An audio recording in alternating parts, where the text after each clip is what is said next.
ඔයා ඉන්න තැන හරි ගෙදර හරි කන්ටෙන්ට් හදන්න සුදුසු වටපිටාවක් විදිහට හදාගන්නේ කොහොමද?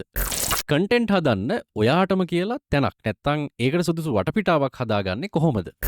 ඔයාගේ අවට පරිසරය ඔයාට කන්ටෙන්ට් නිර්මාණය සඳහා සුදුසු නැත්නම් ඒකට විසඳුම් හොයාගන්නේ කොහොමද? අවම ඉඩපහසුකම් සහ සම්පත් අවමයෙන් භාවිතා කරලා ඔයාගේ කන්ටෙන්ට් එන්වයරන්මන්ට් එක හදාගන්නේ කොහොමද?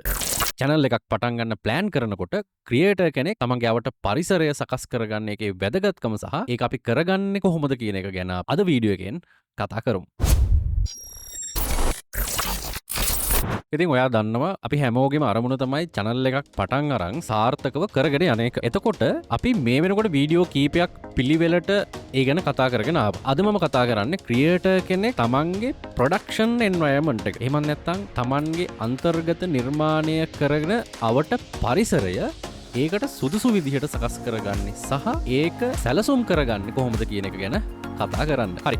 ඔයා ඉන්නේ ඔයාගේ ගෙදර වෙන්න පුළුවන්. එහෙමත් නැත්නම් බෝඩිමක වෙන්න පුළුවන්. ඔයා ඉන්න තැන අනුව කොහොමද ඔයාගේ කන්ටෙන්ට් එන්වයරන්මන්ට් එක හදාගන්නේ කොහොමද කියලා අපි බලමු. ඉතින් මේ වීඩියෝ එක ගොඩක්ම වැදගත් වෙන්නේ මූණ පෙන්නලා වීඩියෝ කරන අයට. එහෙමත් නැත්නම් ටෝකින් හෙඩ් වීඩියෝ කරන අයට. අනික් අයට වැදගත් වෙන කොටස් කීපයක් තියෙනවා. ගොඩක්ම ફોකස් වෙන්නේ ටෝකින් හෙඩ් වීඩියෝ කරන අයට. ඉතින් ටෝකින් හෙඩ් වීඩියෝ කියලා කියන්නේ මූණ පෙන්නලා කන්ටෙන්ට් හදන එක කියලා ඔයා මේ වෙනකොටත් තරවයිට YouTube channel එකෙන් ඉගෙනගෙන තියෙනවා. ඉතින් වීඩියෝ එකට යන්න කලින් මතක් කරනවා තරවයිට YouTube channel එකෙන් අපි තවම මේ කතා කරගෙන යන්නේ ක්‍රියේටර් කෙනෙක් විදිහට ඔයා YouTube ගමන පටන් ගන්න කලින් දැනගෙන ඉන්න ඕනි දේවල් ගැන. සමහර කෙනෙක්ට මේවා අනවශ්‍යයිනි වගේ දෙයක් සමහර විට කෙනෙකුට හිතෙන්න පුළුවන්. හැබැයි ඔයා හොඳට මතක තියාගන්න අපි මේ ශක්තිමත් ෆවුන්ඩේෂන් එක එහෙමත් නැත්නම් YouTube සම්බන්ධ මූලික දැනුම ඔළුවට නොදාගෙන මේ ගමන ගියොත් එහෙම ඔයාව මගදි අනිවාර්යයෙන්ම හිර වෙනවා කියලා. මොකද ඒ මූලික දැනුම ටික ඔයාට හරියට ඔළුවට වැටුන්නේ නැතුනොත් එහෙම ඔයාව මේ YouTube ගමන ඇතුලේ අනිවාර්යයෙන්ම මගදි හැලෙන්න වැටෙන්න සම්භාවිතාවය ඉතාම ඉහළයි. අපි ඒවා කලින් වීඩියෝ එකෙත් කතා කරා. ඒ නිසා YouTube ගැන අස්සක් මුල්ලක් හිස්තනක් නැතිවම ක්‍රියේටර් කෙනෙක් වෙන්න ඕනි දේ දෙන එක තමයි මගේ channel එකේ විශේෂත්වය සහ අරමුණ. මං හිතනවා මුල ඉඳලා සරලව සියල්ල ඉගෙන ගන්න එන කෙනෙක්ට මම හිතනවා මගේ channel එක best option එකක් වෙයි කියලා. ඔයා content එකක් කරන්න යනකොට ඒ සඳහා ඔයා තෝරගන්න තැන ඊටාම වැදගත් වෙනවා.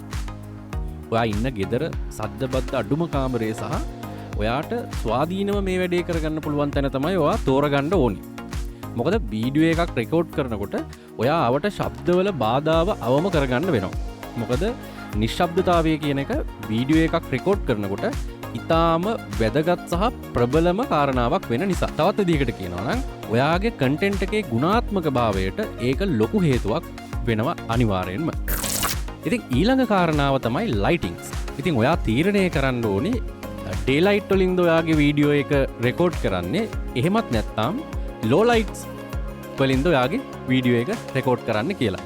ඉතින් ලෝ ලයිට් වලින් ඔයා වීඩියෝ කරනවද එහෙමත් නැත්නම් ඩේ ලයිට් වලින් වීඩියෝ කරනවද කියන එක ඔයා පැහැදිලිවම වීඩියෝ කරන්න කලින් ඩිසයිඩ් කරගන්න වෙනවා. ඉතින් ඩේ ලයිට් කියලා කියන්නේ ඔයාගේ රූම් එකට වැටෙන ස්වාභාවික ඉර එළිය භාවිතා කරලා වීඩියෝ හදන එක. ඒකෙදි හෙවණැල්ල වැටෙන විදිහ වගේ දේවල් ගැන ඔයාට සැලකිලිමත් වෙන්න වෙනවා. මොකද අපිට ඉර එළිය සහ දිශාව වෙනස් කරන්න බැරි නිසා. ඒවා අපිට පාලනය කරන්න බෑනේ. ඒ හින්දා ඔයාට ලයිටිං වලට වියදම් කරන්න මුදලක් නැත්තම් මේ ඩේ ලයිට් කියන ඔප්ෂන් එකත් එක්ක ඔයා වීඩියෝ ප්‍රොඩක්ෂන් එකක් කරනවා නම් ඒක ඔයාට හොඳ ඔප්ෂන් එකක්. අනිත් ක්‍රමය තමයි ලෝ ලයිට්. මම අර මුලින් කියපු අනිත් ක්‍රමය. මේකෙදි දවල් කාලේ කළුවරේ හෝ රාත්‍රී කාලයේ කරන කන්ටෙන්ට්. මෙහෙම කන්ටෙන්ට් කරනවා නම් ඔයාට ලයිටිං සෙටප් එකක් තියෙන්නම ඕනි. ඉතින් ඔයාට තියෙන සම්පත් අනුව ඔයා තීරණය කරන්න ඕනි ඔයා පටන් ගැනීමේදී ඔයා කොයි විදිහටද පටන් ගන්න කියලා. ඉතින් මම ඊළඟ වීඩියෝ එකේදී කතා කරනවා කොහොමද ලයිටිං සෙටප් එකක් බජට් හොයාගන්න සහ හදාගන්න කියන කාරණාව ගැන. ඉතින් ඔයාට ගෙදර රූම් එකක් නැත්නම් සහ තියෙන රූම් එකේ වීඩියෝ කරන්න සුදුසු වටපිටාවක් නැත්නම් ඒකේ ලුක් එක ඔයා බලාපොරොත්තු වෙන මට්ටමටම නැත්නම් ඔයාට පුළුවන් තව ඔප්ෂන් එකකට යන්න. ඒ තමයි ග්‍රීන් ස්ක්‍රීන් ඔප්ෂන් එක. ග්‍රීන් ස්ක්‍රීන් එකක වීඩියෝ කරන්න ඔයාට හැකියාව තියෙනවා. ඉතින් මේක හොඳ ඔප්ෂන් එකක්. හැබැයි ඔයා එහෙම වීඩියෝ කරද්දී ඔයාට ග්‍රීන් ස්ක්‍රීන් එඩිට් කරන්න සුදුසු එඩිටිං දැනුමක් තියෙන්න ඕන. ඉතින් ඒකෙදී ඔයාට හම්බෙන වාසිය තමයි ඔයාට කාමරයක්ම ඕනි වෙන්නේ නෑ. ඒ ස්ක්‍රීන් එක විදිහට භාවිතා කරන රෙද්ද හෝ තිරය එල්ලන්න පුළුවන් තැනක් තිබ්බනම් ඒක හොඳටම ප්‍රමාණවත්. ඊළඟ වැදගත්ම කාරණාව තමයි ඔයාගේ ඕඩියෝ රෙකෝඩිං පැත්ත. මේ කොටස ටෝකින් හෙඩ් කරන සහ ෆේස්ලස් වීඩියෝ කරන දෙගොල්ලන්ට විතා වැදගත් වෙන කොටසක්. ඒවා සරලව මතක තියාගන්න ඕනේ දෙයක් තමයි මිනිස්සු අපේ වීඩියෝ එක අවුල් වුණත් ඕඩියෝ එක කොලිටි නම් අමාරුවෙන් හරි වීඩියෝ එක ගැන හිතන්නේ නැතුව වීඩියෝ එක බලනවා. හැබැයි ඕඩියෝ එකත් අවුල් නම් ඔයාගේ වීඩියෝ එක ස්කිප් කරන එක අනිවාර්යයි. ඒක නවත්තන්න බෑ. ඒකෙන් ඔයාට තේරෙනවා ඇති ඔයාගේ ඕඩියෝ එකට කොච්චර සැලකිල්ලක් දක්වන්න ඕනිද කියලා. ඉතින් ඔයාගේ බජට් එකේ වැඩිම මුදලක් වියදම් කරාට කිසිම ප්‍රශ්නයක් නැති ඉක්විප්මන්ට් එකක් තමයි ඔයාගේ මයික් එක කියලා කියන්නේ. හැබැයි අද වෙනකොට තියෙන ස්මාර්ට් ෆෝන් වලත් හොඳ සැලකිය යුතු මට්ටමේ වොයිස් ක්වොලිටි එකක් තියෙනවා. හැබැයි වටපිටාවේ ශබ්ද ඉවත් කරලා බෑග්ග්‍රවුන්ඩ් නොයිස් ඉවත් කරලා පැහැදිලි අවුට්පුට් එකක් ගන්න නම් හොඳ සොෆ්ට්වෙයාර් එකකට දාලා ගන්න වෙනවා. ඔයාට බජට් එකක් තියෙනවා නම් වියදම් කරන්න මම මේ පාවිච්චි කරනවා වගේ ප්‍රොෆෙෂනල් ලෝ බජට් මයික් එකක් ගන්න පුළුවන්. මේක තියෙනවා වටපිටාවේ ශබ්ද ඉවත් කරලා මයික් එකට කතා කරන වොයිස් එක විතරක් පික් කරලා ගන්න පුළුවන් තාක්ෂණයක්. ඒකට කියනවා පෝලා පැටර්න් එක කියලා. ඉතින් ඔයත් ඔයා ඉන්න අවට පරිසරයේ ශබ්ද බද්ද ගොඩක් වැඩි නම් ඔයාටත් ඒ ඔප්ෂන් එක පාවිච්චි කරන්න පුළුවන්. පොඩි බජට් එකකට යන්න වෙනවා. මොකද මම ඉන්නේ පාරේ අයින තැනක වාහන සද්ද හෝන් සද්ද හෙනවා වැඩි. ඒ නිසා ඔයාටත් එහෙම ප්‍රශ්න තියෙනවා නම් බෑග්ග්‍රවුන්ඩ් නොයිස් ඉවත් කරලා වොයිස් රෙකෝඩ් කරන්න පුළුවන් බජට් මයික් ඕන තරම් වෙළඳපොලේ ගන්න තියෙනවා. ඉතින් ඔයා තීරණය කරන්න ඕනි ඔයාගේ එන්වයරන්මන්ට් එකත් එක්ක එහෙම නැත්නම් ඔයාගේ තියෙන වටපිටාවත් එක්ක ඔයා යන ඔප්ෂන් එක මොකක්ද කියලා ඒක කලින් තීරණය කරගන්න එක ගොඩක් වැදගත් දෙයක්. ඊළඟ දේ තමයි ඔයාගේ කැමරා සෙටප් එක. ඔයා DSLR වගේ කැමරාවක් භාවිතා කරනවද නැත්නම් ඇක්ෂන් කැමරාවක් යූස් කරනවද? එහෙමත් නැත්නම් ෆෝන් එකේ කැමරාවක් යූස් කරගෙනම වීඩියෝ කරනවද කියන එක ඔයා තීරණය කරගන්න ඕනේ ඔයාගේ බජට් එක අනුව. කොහොම වුණත් මම රෙකමන්ඩ් කරන්නේ අඩුම වියදමකින් මේ හැමදේම කරගන්න කියන එක. මොකද අද තියෙන ස්මාර්ට් ෆෝන් වල හොඳ වීඩියෝ ක්වොලිටි එකක් ලබා ගන්න පුළුවන් කම තියෙන නිසා. ඉතින් ඒක හොඳටම ප්‍රමාණවත් ඔයාගේ YouTube වීඩියෝ එකක් රෙකෝඩ් කරගන්න. ඔයා ළඟ තියෙන ඔයාට දැරිය හැකි බජට් එකකින් ඔයා මේ දේවල් මුලදී සපයා ගන්න බලන්න. මම මේ වීඩියෝ එක කරන්නත් ප්‍රධානම හේතුව ඒක තමයි කාලයක් ගිහින් channel එකෙන් income එකක් generate වුණාම ඔයාට channel එකේ production quality එක upgrade කරගන්න පුළුවන්. ඒක කිසි ප්‍රශ්නයක් නැහැ. එහෙම නැත්නම් ඔයාට වෙන්නේ ගොඩක් ණය වෙලා මේ දේවල් මිලදී ගත්තොත් එහෙම channel එක එපා වුණොත් එහෙම ඔයාට ලොකු පාඩුවක් දරන්න සිද්ධ වෙනවා. හරි. මම අද වීඩියෝ එකෙන් ඔයාලට පැහැදිලි කරා ඔයාගේ content background සහ equipment මොන වගේ තත්ත්වයක පවත්වාගෙන යන්න ඕනද කියලා ඔයා කරන්න බලාපොරොත්තු වෙන channel එකට අනුව. ඉතින් මම හිතනවා ඔයාට දැන් අදහසක් එන්න ඇති කියලා ක්‍රියේටර් එන්වයරන්මන්ට් එකක් හදාගන්නේ කොහොමද කියන එක ගැන.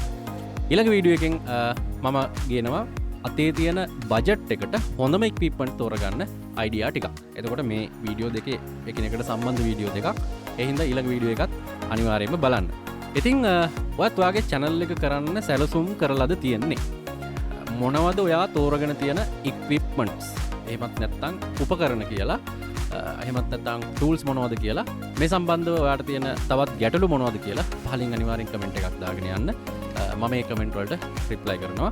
ඉතින් අද වීඩියෝ එකේ අපි සරලවම කතා කරා ඔයා කොහොමද වීඩියෝ එකක් කරන්න ඔයාගේ බෑග්ග්‍රවුන්ඩ් එක ගැන සැලකිලිමත් වෙන්න ඕනි කොහොමද, ලයිටින්ග්ස් ගැන සැලකිලිමත් වෙන්න ඕනි කොහොමද, ඒ වගේම කැමරා සෙටප් එක ගැන කොහොමද සැලකිලිමත් වෙන්න ඕනි, ටෝකින් හෙඩ් කරත් ෆේස්ලස් කන්ටෙන්ට් කරත් ඔයාට අනිවාර්යෙන් කන්සිඩර් කරන්න ඕනි වැදගත්ම දේ ඔයාගේ වොයිස් රෙකෝඩින් කියන එක. ඉතින් එහෙනම් ඊළඟ වීඩියෝ එකෙන් හම්බෙමු. ගිහිල්ලා එන්න.